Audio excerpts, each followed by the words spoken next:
जय माता दी सबको। चलिए आज हम बात करते हैं कनाडा के विजिटर वीज़ा के बारे में। देखिए कनाडा के विजिटर वीज़ा का ट्रेंड क्या है, इसके बारे में मैं आपको डिटेल में आज बताऊंगा। तो सबसे पहले तो ये बताना चाहूँगा कि कनाडा का विजिटर वीज़ा का ट्रेंड पॉजिटिव है, ये नेगेटिव नहीं है। यानी कि इस समय वीज़ा आ रही हैं और वीज़ा एक दो नहीं, काफ़ी संख्या में आ रहे हैं, काफ़ी नंबर्स में आ रहे हैं। और ये वीज़ा में कुछ यंगस्टर के वीज़ा भी सेंशन हो रहे हैं और कुछ ओल्ड स्टेज के भी वीज़ा सेंशन हो रहे हैं।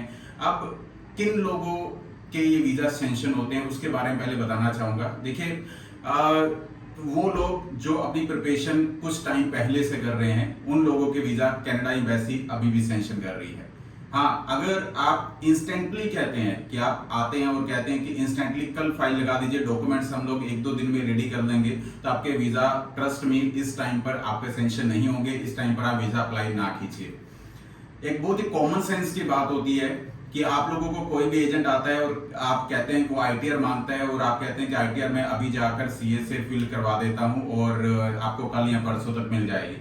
आप खुद समझदार हैं कि जब आप आईटीआर फाइल करवाएंगे तो उस पर डेट मेंशन होगी और वो करंट डेट होगी। अगर वो करंट डेट है तो बिजनेस आपका पुराना कैसे हो सकता है? अब बिजनेस पुराना नहीं है, आप लोग करंट में आईटीआर फाइल करवा रहे हैं और उसके बाद आप डॉक्यूमेंट्स कनाडा एम्बेसी में डाल रहे हैं, तो देखिए क्या आपका वीजा आएगा? क्या ये वीजा आने के चांसेस बिल्कुल नील के बराबर हैं। तो आप समझदार बनिए। कुछ कॉमन सेंस की बातें होती हैं जो आपको समझनी होती है कि आपको किस तरह से अपनी प्रोफाइल को बनाना है। तो इस तरह से प्रोफाइल को बनाइए ताकि वीजा आपका सेंशन हो। हम लोग रोज ये काम करते हैं, लेकिन जिसका वीजा सेंशन होना होता है उसी की प्रोफाइल को ही हम लोग आगे जाने के लिए प्रोसीड करते हैं। और अगर नहीं होना होता तो हम लोग उसको गाइड करते हैं कि आप कुछ टाइम और रुकिए, उस अपनी प्रोफाइल को अच्छा कीजिए और उसके बाद आप वीजा सेंशन कीजिए। अब देखिए वीजा आना बड़ी बात नहीं है, वीजा का तरीका जो है कि आप किस तरीके से वीजा लेंगे वो डिपेंड करता है आपके डॉक्यूमेंटेशन के ऊपर। अब दूसरी बात, इस समय जो वीजा आ रहे हैं अच्छे आ रहे हैं, बट अच्छी प्रोफाइल के। प्रोसेसिंग टाइम की बात करता हूं, अराउंड 2 मंथ्स का प्रोसेसिंग टाइम चल रहा है। इस समय मैं आपको अपनी स्क्रीन की ओर भी लेकर जाऊंगा कि स्क्रीन में दिखाता हूं कि आपको कितना प्रोसेसिंग टाइम इस टाइम पर कनाडा विजिटर वीजा का चल रहा है। सो चलिए स्क्रीन की ओर लेकर चलता हूं आपको मैं। लोग पोर्टल पर आ चुके हैं और इसमें हम लोग विजिटर वीजा का प्रोसेसिंग टाइम देखेंगे। Visitor visa from outside Canada हम लोग इंडिया से अप्लाई कर रहे हैं और यहाँ से हम लोग प्रोसेसिंग टाइम को अभी देखेंगे। तो अगर आप देखेंगे तो ये हमारे पोर्टल के ऊपर 63 डेज़ का विजिटर वीज़ा का प्रोसेसिंग टाइम अभी आ रहा है। ये जो प्रोसेसिंग टाइम है ये एग्जैक्ट नहीं होता, इसमें कम ज़्यादा होता रहता है।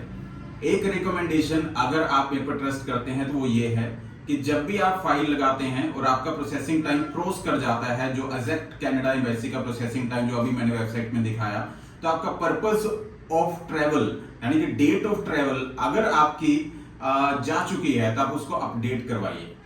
एम्बेसी को अपडेट किया जा सकता है। अगर आपका ट्रेवल डेट क्रॉस कर चुका है, आपका रिजल्ट अभी तक नहीं आया, तो आप अपने कंसल्टेंट से कहकर आप उन्हें अपना डेट ऑफ ट्रेवल जरूर अपडेट करवाएं, क्योंकि इसका वीजा रिजल्ट पर बहुत ही इफेक्ट पड़ता है। लेकिन इन चीजों के लिए आपको हमेशा स्टे अपडेटेड रहना पड़ेगा।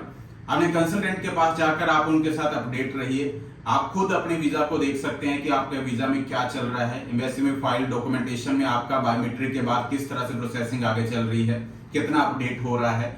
इस समय डिले तो हो रहा है बट रिजल्ट अच्छी प्रोफाइल के आ रहे हैं। और जो प्रोफाइल अभी 1 या 2 दिन में या फिर मोल्ड करके बनाई गई है उनके वीजा नहीं आ रहे हैं, तो वो लोग वीजा ना लगाएं।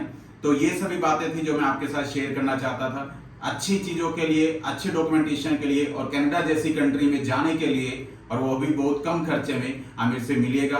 Thank you very much, all the best, जय माता।